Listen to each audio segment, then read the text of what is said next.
Coming up on UGTV, Standing Committee Meetings of the Unified Government of Wyandotte County, Kansas City, Kansas. We begin with a meeting of the Public Works and Safety Standing Committee. This will be followed by the Administration and Human Services Standing Committee.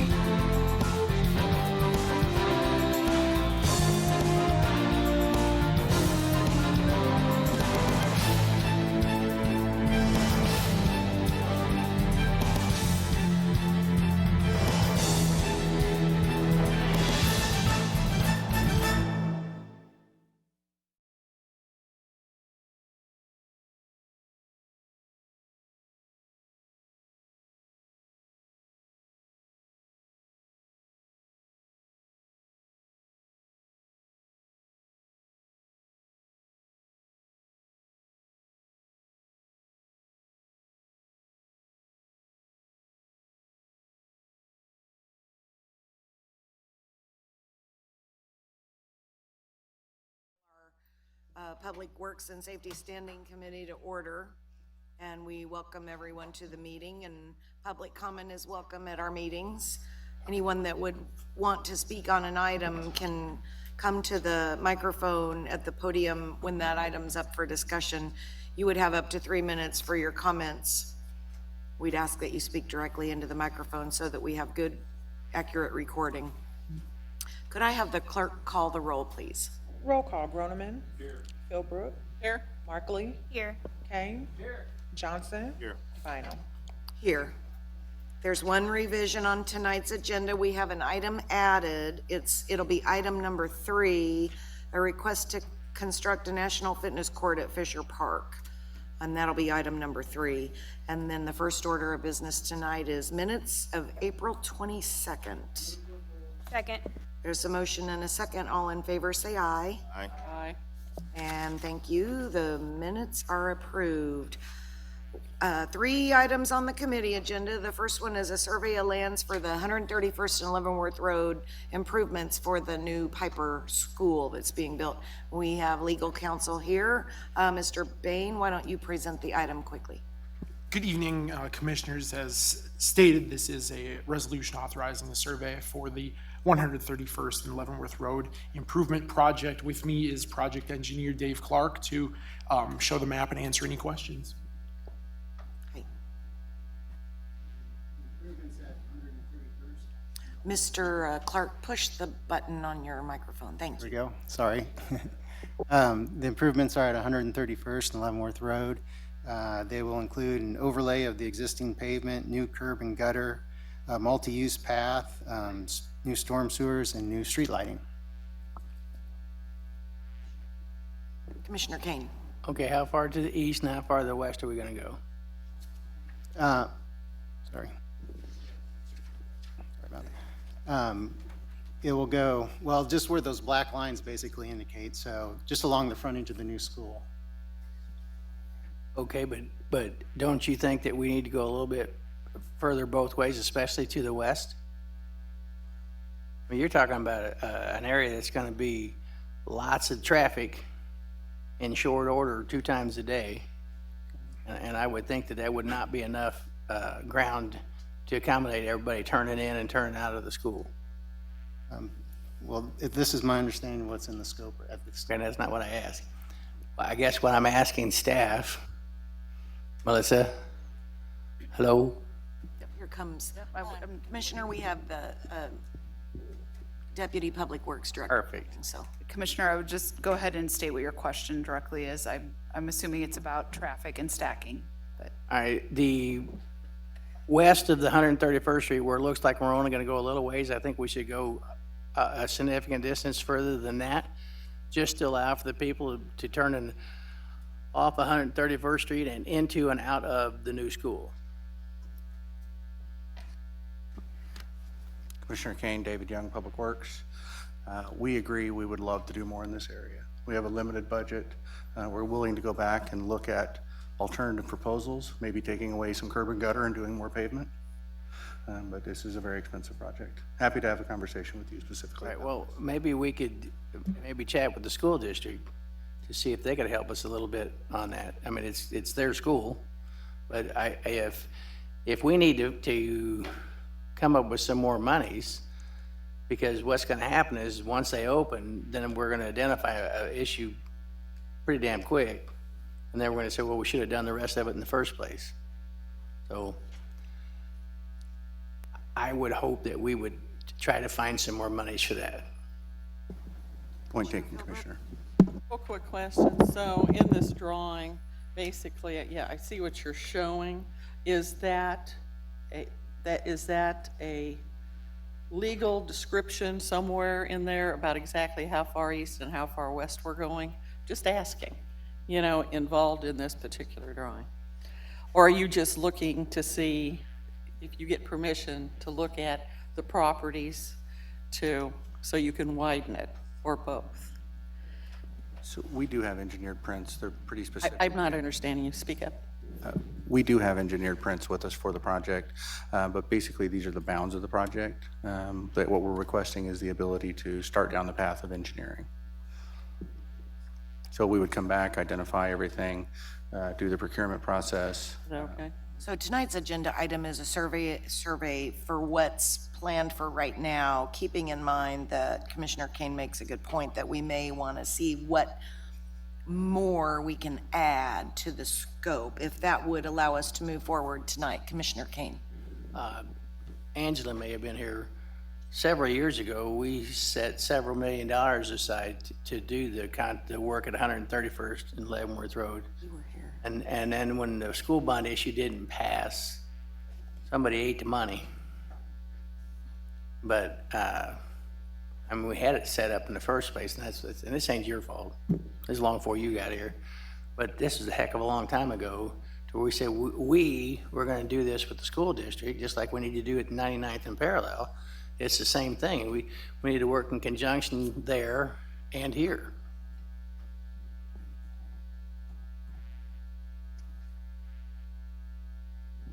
If I'm hearing staff correctly, you are willing to go back and see what additional scope can be added, given again the constraints of the budget.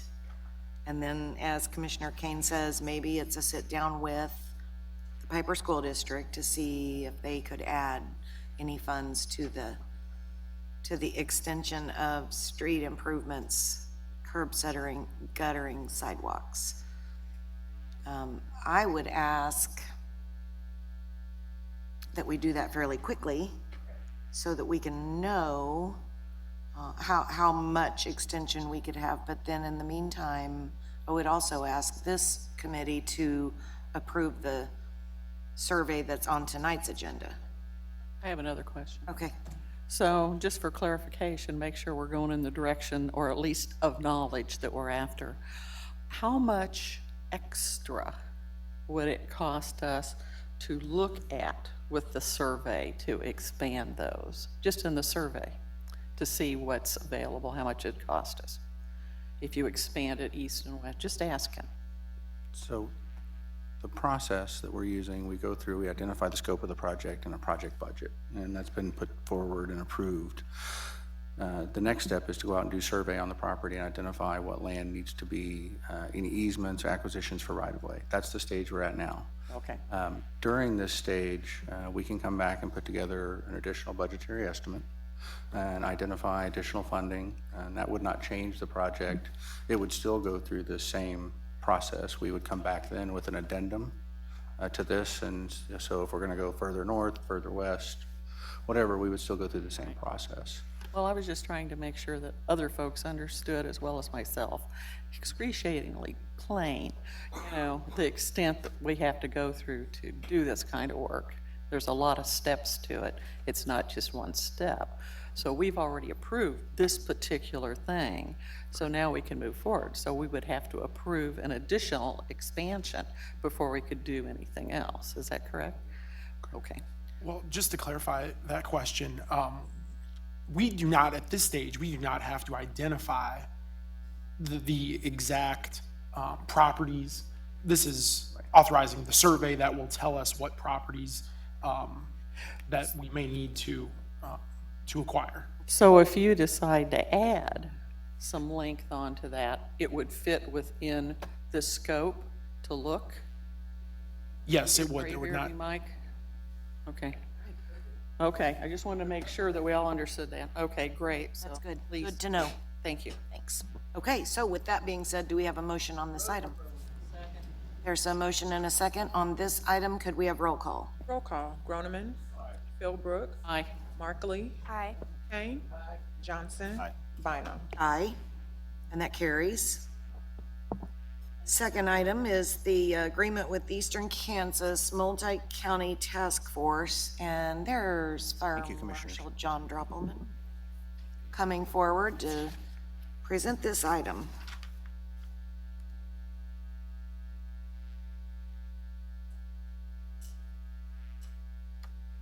And legal. Welcome to you both, and whichever you would like to go first is fine with me. Good evening, Commissioners. We are here asking for a resolution authorizing Mr. Bach to engage in an interlocal for the Eastern Kansas Multi-County Task Force. The purpose of this task force is to assist other jurisdictions with fire investigations, and if you have any questions, Mr. Droppelman is here. Questions? Commissioner Philbrook. But it's a reciprocal type thing, so if we get really busy, they'll come in and help us. Exactly. This has existed since the 90s, and municipalities have come and gone, and every time that's happened, we've had to, every jurisdiction that's left has had to resubmit this for the mayor's signature to approve that. Shawnee, the fire marshal there who runs the Eastern Task Force, their attorneys got together and figured out a better way to do this in the future, that it doesn't have to go through, and Katie can explain that. So this is an interlocal agreement between municipalities, which doesn't require AG approval. And in the past, they had required AG approval. So they found a different way to submit it, so now it won't have to be signed again unless we want to back out of it. If any, Miami wants to join this time, so this kind of started this whole thing up. Now interlocals will be able to join us or separate from us without everybody having to resubmit all this over and over With the again. Attorney General, is that what you said? Yes, the Attorney I just General. wanted to make sure everybody understood what you were talking about. The state, okay. So that means we get to handle things between us. That's correct. Amen, thank you. Yes. Move for approval. All right, we have a motion and a second on this item. Could we have the clerk call the roll, please? Roll call. Groneman. Philbrook. Aye. Markley. Aye. Kane. Johnson. Bynum. Aye, and that motion carries. Thank you both very much. And then item 3 is the added agenda item. It's a request to construct the Fisher Park Fitness Court. We have Jeremy Rogers, Director of Parks, and Angel Olbert with Parks coming forward. And I would just say, last month, I believe it was last month, this committee did approve this fitness court in a different location. And unbeknownst to me at that time, the commissioner for the district and the neighborhood group in the immediate area, neither of them liked that idea. And that is why we took action at a full commission meeting to rescind that. And so then, I apologize for that, by the way.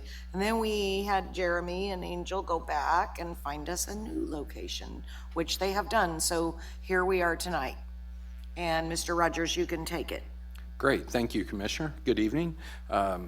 As Commissioner Bynum said, we were here last month and presented to you where we thought this should go, and for various reasons, we were tasked with reassessing that, and that's exactly what we did. So just to reiterate what I talked about last month, the fitness court, we received a grant from the National Fitness Campaign to build this fitness court. We partnered with the Latina Health for All Coalition, as well as several other groups in Wyandotte County. And part of that partnership was to build this fitness court within the Healthy Community Corridor. That's the map right there.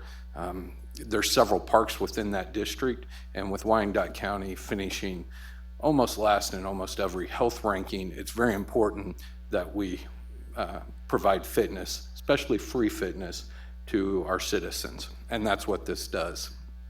This fitness court allows individuals to use their body weight. There's a app for their phone that they scan, and it takes them through different various stations and whatnot. After all of our evaluations of parks within this community court, or this healthy corridor, we determined to put it at Fisher Park.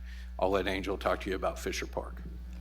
Yeah, so some of the reasons why our recommendation is Fisher Park is there's a trailhead nearby, and part of the requirements for the National Fitness Campaign is that this fitness court be installed within a close distance of a trail, so it meets that requirement.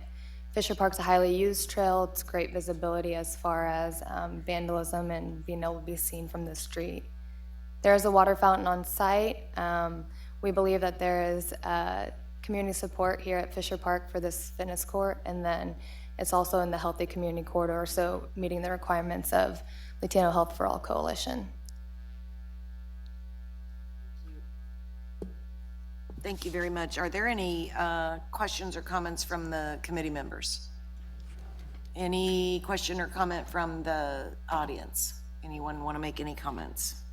Other than telling everybody where Fisher Park is, I'm giving the real address, because not everybody knows where that is. And so Fisher Park's located in Rosedale at 39th and Fisher, and I will recognize Erin Strika at the podium. Thank you. My name is Erin Strika. I'm with Rosedale Development Association, and I wanted to talk a little bit about Fisher Park in general and then this proposal. So you may know the neighbors around Fisher Park and RDA have done a ton of investing in this park over the last few years. Angel mentioned the water fountain and the trailhead. Both of those were things that the neighborhood raised money for and built. We also put in a quarter-mile crushed gravel trail that Parks generously resurfaced this last year, a fruit tree orchard, and then last year we built a brand new playground here. So the neighborhood loves this park. They use this park. They're really active here. To that end, I do want to ask just a couple of questions that have come up from neighbors as we've gone.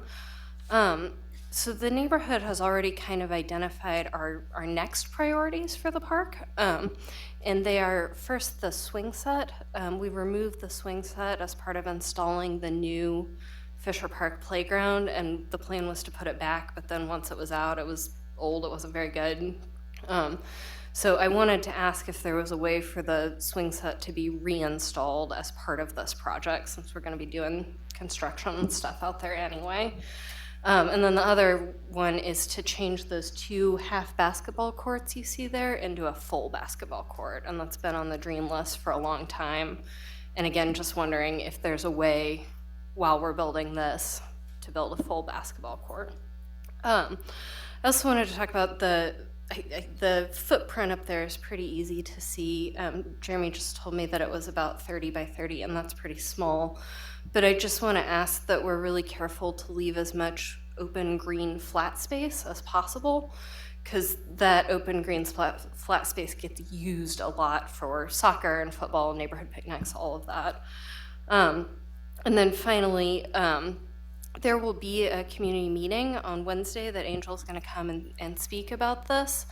And we weren't quite able to pull that together before this meeting tonight. So my other request would be, if you make a motion, if you vote on this tonight, if it's possible to say something like pending the results of that neighborhood meeting, to hold off on a final decision until we get to talk officially. So what I would say, and we'll have legal weigh in, but if we vote tonight, it'll move to a full commission meeting. So there is still room between here and there. Okay. Which does leave room for your community meeting. And people will get to speak at the full commission meeting too? I believe they would. It would probably land on a consent agenda, assuming that it has a unanimous vote here. Mm-hmm. But those items can be pulled at full commission meetings. Go ahead and weigh in if there's something to add on that. You've got the process down correctly. I do not believe that you can vote to advance something contingent on the neighborhoods meeting, so the process you outlined is most appropriate. Okay. But I still think we can live within the parameters you're trying to put forward, and we want to hear from the neighborhood. There's no question, so. Commissioner Philbrook. Okay, so I'm going to drop this back in Jeremy's lap. Hello, Jeremy. So some of the changes they're talking about making this, because I really don't know how the footprint totally looks when they get done. If you would be prepared to answer questions as to how much these additional things would cost, we have to look at that, because we're looking this year not to expand as much, because we don't have as much money coming in. So, overall, so I just want you to, if you can be prepared to address the issues that Ms. Stryka brought forward, so we can talk money as well. Yes, absolutely. I'll be prepared for that. But on average, a full court basketball court of this nature would be around $30,000. Okay, and so you would, well, I don't even know how it would end up looking at this, because that's a half court, she said. There's 2 half courts, so it would, we'd take up both of those to make 1 full court. Okay. So Angel's going to be at your meeting. So I'm hoping that you can work with them and answer the questions that they bring forward, and we are satisfied at a minimum to have this fitness court. This is a time-sensitive item, which is why we're pushing it. And, it's got a deadline attached to it. So go ahead if you wanted to add something to that. Yeah, I'll be able to answer those questions on Wednesday as well, but I do just want to make note of the yellow box of where we think is the best fit for the fitness court. And I'm familiar with the green space area that Aaron's talking about, and I would like to just say that where this fitness court would be would not interfere with that green space area. It's going to be set between those 2 trees. So, if you are playing soccer out there, that tree would be in your line of play. So that, not an issue there. And the reason for this location too is that it still allows for potential growth in this park if they want to add other amenities as well. So we can cover that Wednesday. Thank you so much. Okay, thank you, Aaron. Thank you. No other comments or questions. I'd take a motion. Second. Have a motion and a second on the item. Roll call, please. Roll call, Groneman. Philbrook. Aye. Markley. Aye. Kane. Johnson. Aye. Bynum. Aye. And that motion carries. And that also concludes this meeting. I want to thank Mr. Groneman for always being so punctual and here in attendance with us. And we are adjourned as Public Works and Safety. Thank you both. And we're going to move over to Administration and Human Services and hand it to Commissioner Markley. Right. I will now call this meeting of the Administration and Human Services Standing Committee to order. Same rules apply. Everyone can speak, but we want you to come to a microphone to make sure we can record. Would clerk please call the roll? Roll call, Philbrook. Here. Johnson. Here. Kane. Here. Bynum. Here. Markley. Here. We do have one revision to tonight's agenda. Actually, I'm gonna group it into 2 revisions and throw you guys a fastball here. We have one revision to tonight's agenda, which is to add a new item, discussion on the Community Development Department revised 2019 proposed 2020 budgets and the draft 2019-2020 annual action plan. And I'm actually going to hear that first to accommodate a scheduling issue. So we're going to do this quick item before your 3 items. Our other 3 items on tonight's agenda are all related. We have no minutes to approve since our scheduled meeting April 22nd was canceled for lack of items. So we're going to hear this item 4 as item 1, and then we will move right into the other 3 items. Welcome, Wilba.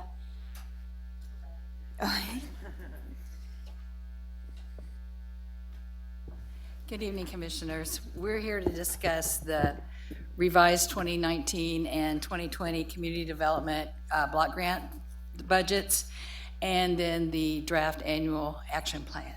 So on the blue sheet, you saw that we have budgets for each page. It has the different fund, Community Development Block Grant for 2019 and 2020.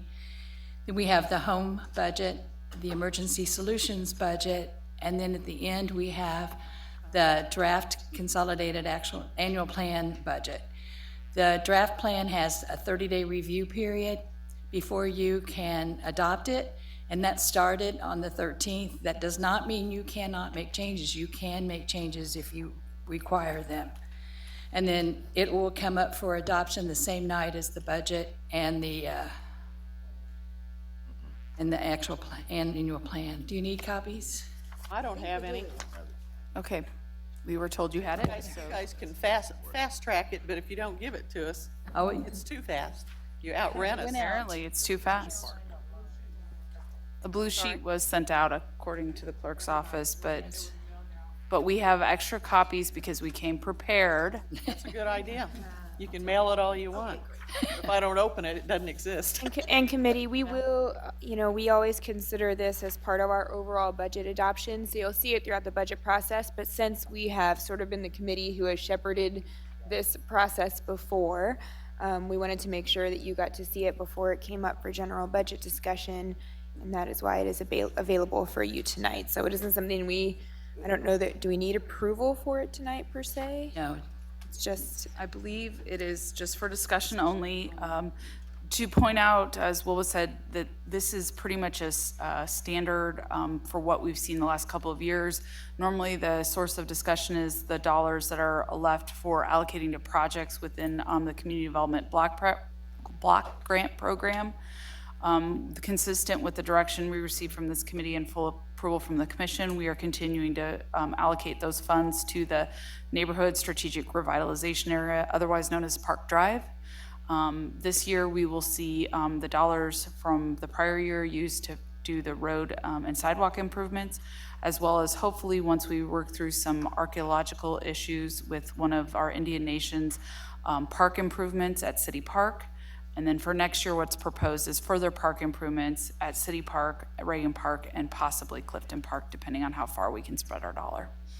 But we do have $700 and some thousand for each of these this year and next year allocated to be able to do work on park improvements, which takes the burden off of the Parks Master Plan.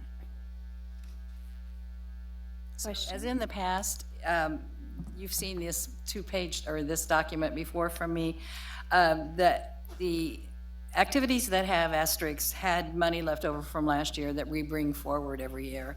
So if you want to walk through the budget, I can do that very quickly. The one that is the annual action plan is the year 2020. So you see that the NRSA money for next year is $700,000. Commissioner Bynum. Thank you. I have a couple questions. Okay. So I understand NRSA and the 1.1 being dedicated to that, and we all have agreed on that long ago, and I'm fine with it. So I just kind of wanted to look at some of the other categories that aren't in that. Sure. CDBG acquisition, rehab, construction. So in 19, we had District 6 and then Northeast. And did we expend those? Those are leftover monies from prior years, and yes, we do expect to close those out this year. Great.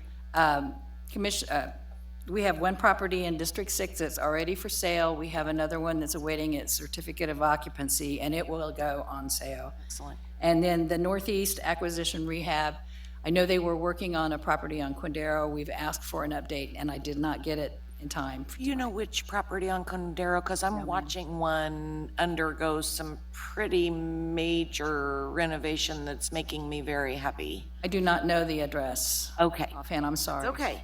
And maybe later. I'd just like to know if the one I'm watching is the one that this money is helping. That would be awesome. Then my only other question, two questions. So we still, aside from NRSA, we'd still do dedicate these home investment dollars. Yes, ma'am. And so those go directly to our housing activities that we try to support. Part of them go to our down payment assistance program, also known as CHIP. And then we usually allocate, by doing an RFP, to our CHODOs. We only have one active CHODO right now, but we understand that Habitat wants to gain CHODO status, but they're also allowed to go through this RFP process. So whoever has active projects gets to request funds. So some of what we're using is Helping Habitat, which I know is also actively building 6 Two women homes. build projects. Yeah. Yep. They're building a number of new total, homes. yes. And then the CHODO is separate from what's being shown to be Right. allocated. We are mandated to spend at least 15% of our funds on agency like considered a CHODO. And that happens to be CHWC, and they're working in the St. Benedict's area. Okay. And then last, ESG Emergency Solutions, if you could just remind us what that money gets spent for. Those funds are allocated to homeless agencies through a ranking and review process every year. We just finalized the ranking and review process for 2020 last Friday. We had people outside of the unified government, outside of the homeless agencies come in and rank and review and make recommendations, which I in turn put in the budget and the annual plan for you all to adopt. That's it. Thank you. I have a question. Commissioner Johnson and then Philbrook. Thank you. The monies for the CDBG Public Facilities and Improvement from Mount Carmel, Yes. were those carryover monies in Yes. 2019? Yes. Mount Carmel was having some capacity issues, and they are back on again this year. It's the duplexes that they have that will be renovated and put back out for transitional housing. Okay, so there will be no monies allocated in 2020? No, they only have the 4 duplexes, and we hope to fix that just with this amount. Okay, great, thank you. Commissioner Philbrook. Forget my question. Okay. That answer. Thank you. Okay. And I will comment, just so you guys kind of can follow along with the whole acquisition, rehab, and reconstruction project. So we dreamed up this use of funds before we started putting houses in the land bank and before we had that Opportunity Knocks program. The houses that are being developed are gorgeous. The agencies that are working are doing fine work.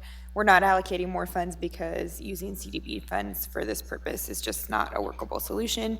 And we have a much better solution through our own land bank program today. So just for people that might see that 0 and think, well, why aren't we continuing to do that acquisition, rehab, reconstruction? Sounded like a good idea. It was the best idea we had at the time, but it's just not really workable within the federal guidelines. So we are looking for other ways to handle that sort of work. So any other questions? If not, I think this was for presentation only, and we appreciate your time, and thank you very much. Thank you very much. All right. And then, thank you very much to our Advisory Commission on Human Relations and Disabilities Issues for being patient with us to get that other item in. We will move along to your report, which is our item number 1 in our agenda.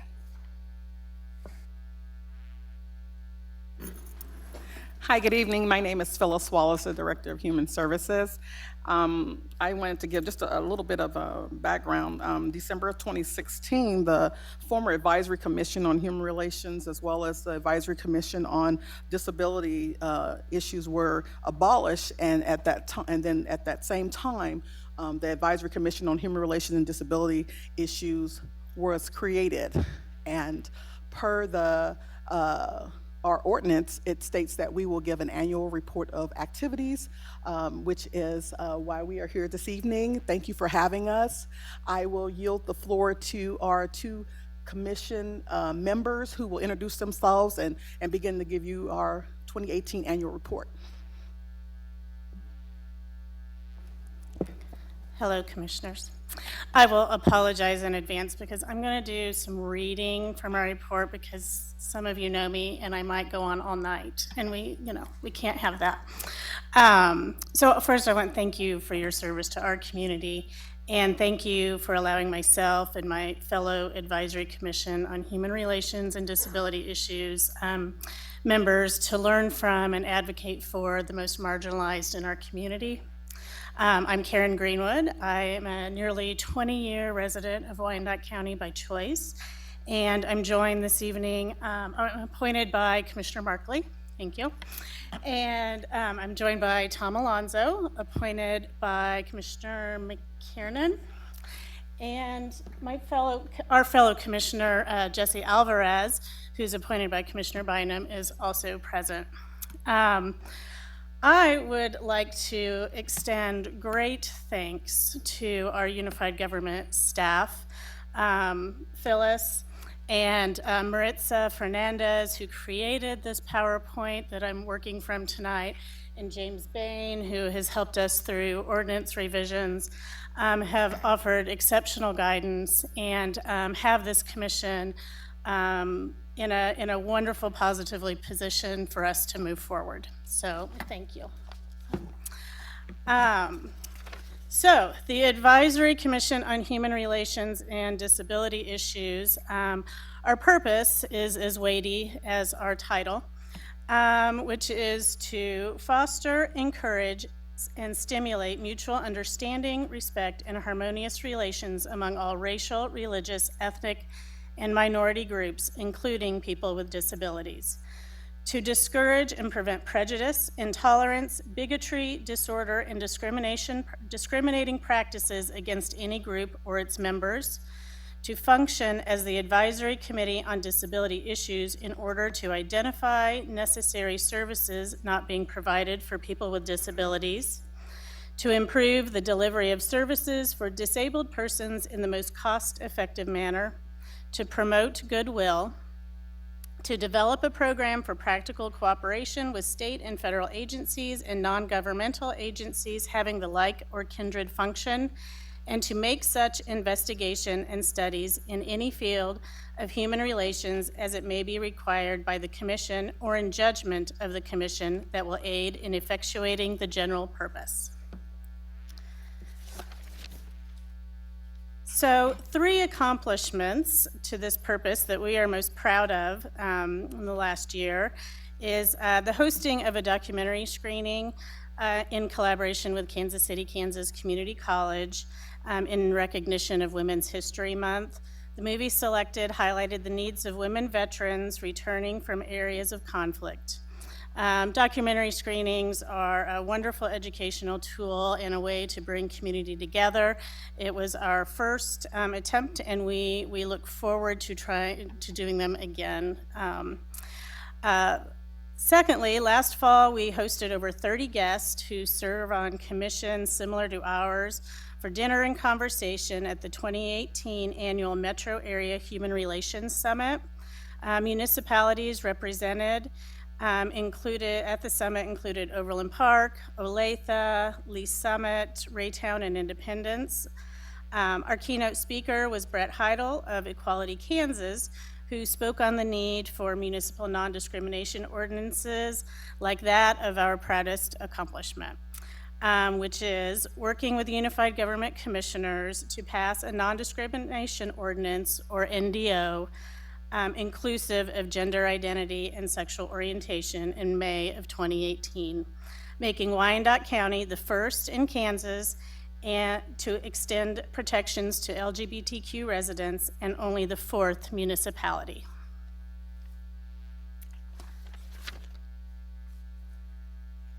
So, trainings. Advisory commissioners benefit from continuing education opportunities to help us better fulfill our purpose, like trainings in implicit bias, fair housing, cultural proficiency, and ethics. Advisory commissioners also, had the opportunity to engage with residents at multiple community events like Night Out Against Crime and the NAACP annual banquet.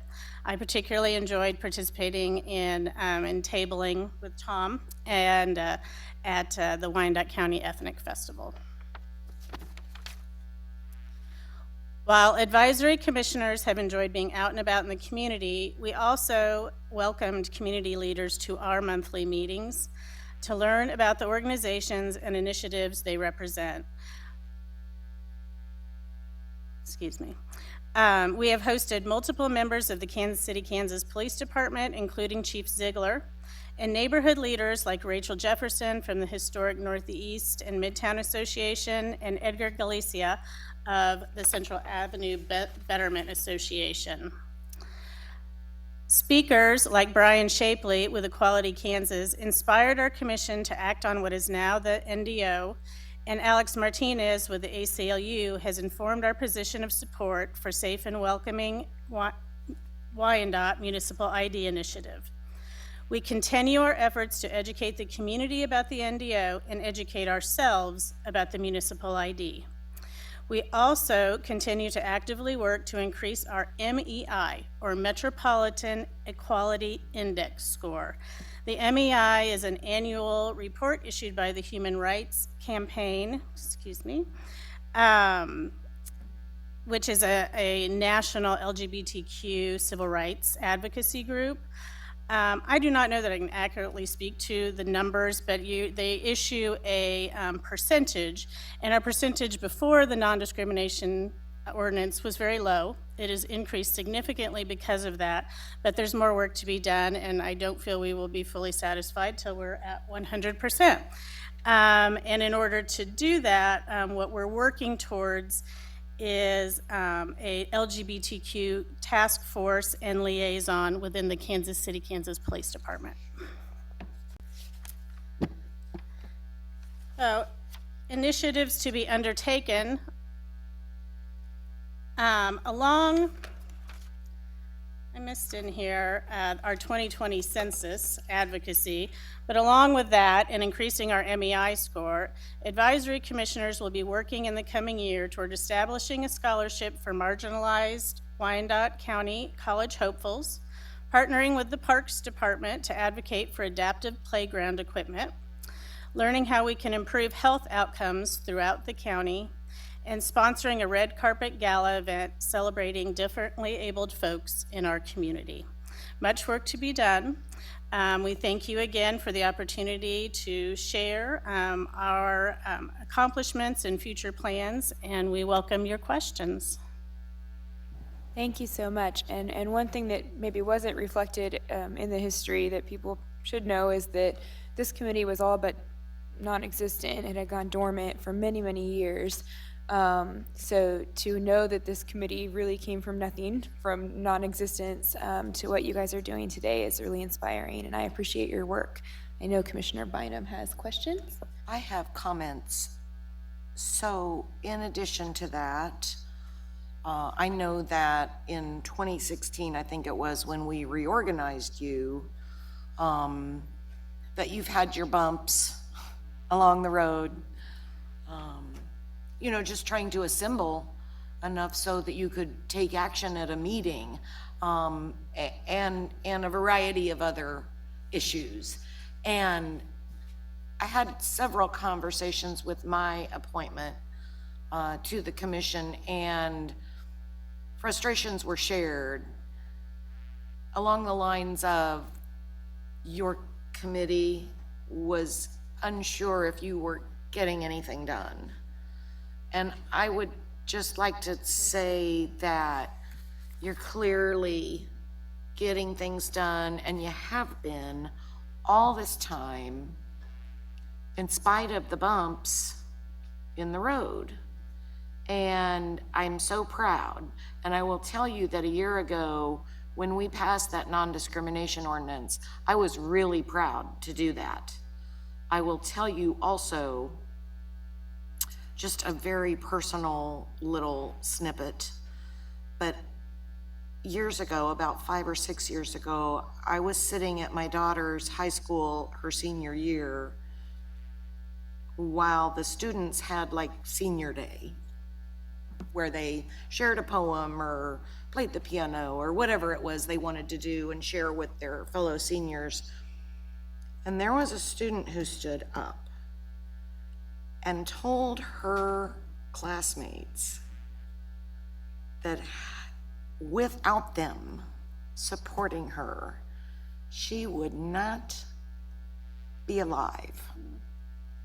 And I was so incredibly moved that our young people in our schools are embracing one another. And I was so proud of them and so proud of that school for being a place where our students knew that they could be exactly who they are and not be forced to be something other than who they are. And it's a moment, obviously, that has never left me. So it's definitely, I think, what your committee is striving for in its work, and you are doing a great job of that. And I think we have 2 little items of business that are going to clarify and clear up some of what you've been dealing with so that you can keep on moving your committee work forward. So thank you very much. Commissioner Philbrook. So I want to echo what she said, but also to show you my ignorance in some things, and that is anti-folks, so me, I blithely go along, and I'm not anti, and so I don't think that way. So when one of your teammates on your commission called me up and say, hey, we're going to be doing this, and I go, okay, no problem, I don't see any problem, I said, come forward and do it, it's something that needs to happen. And then afterwards, when we all just voted it in, no problem, so on and so forth.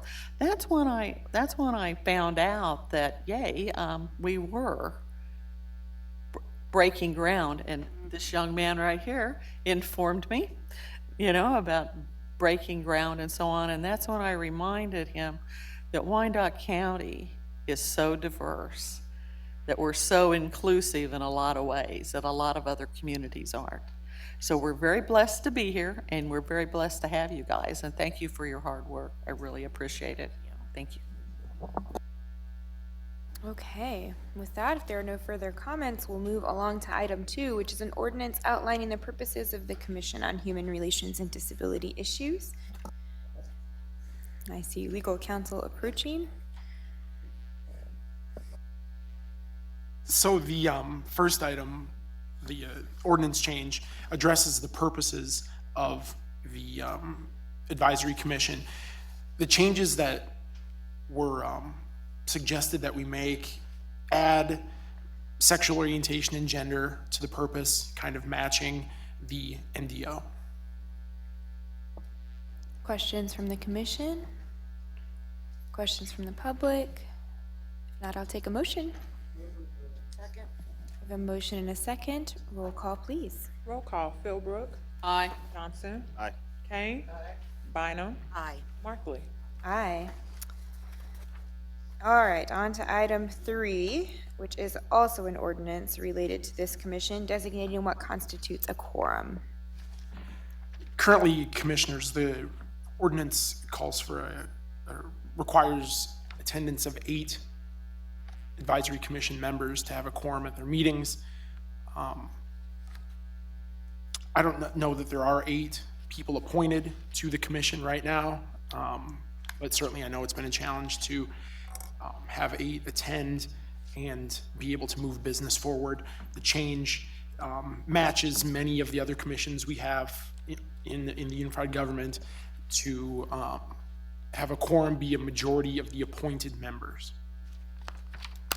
Any questions or comments? Yeah, just a clarification. I want clarification a little bit in front of people so folks understand what you're saying. So you're saying that if we have at least 8, then we have a meeting, or we don't need 8 to have a meeting? I want to clarify that. That's the change. Well, I think they have been having meetings, even though... But not an official meeting, nothing you can vote on and move forward. So you don't feel like you're accomplishing anything. I got that. That kind of, it's kind of like a double-edged sword. So you don't feel, well, I got feedback from my person, that's why I'm saying that. So what's the minimum number that they need to have? It depends on how many people we appoint. Well, I know. So if only 4 commissioners appoint people. So if we have, let's say we have 6 appointed, so a quorum would then be 4? That's correct. Okay, I just want to, so we're going by appointed, not available. Thank you. Hey, I don't read some of these things well. I look at this, I'm going, okay. And then saying that, then that means that to have a quorum, if we only have 6 appointed, only 4 people have to show up. That's correct. Okay. And then from that, if they vote on something, are you doing simple majority at that point? I'm just on a vote. I believe that's what the bylaws call for. Okay, I'm just clarifying everything in my mind. And, okay, thank you. I just wanted to make sure I understood everything, because I will be asked later, I know. Thank you very much. All right, we have a motion and a second. Roll call. Roll call, Philbrook. Aye. Johnson. Aye. Kane.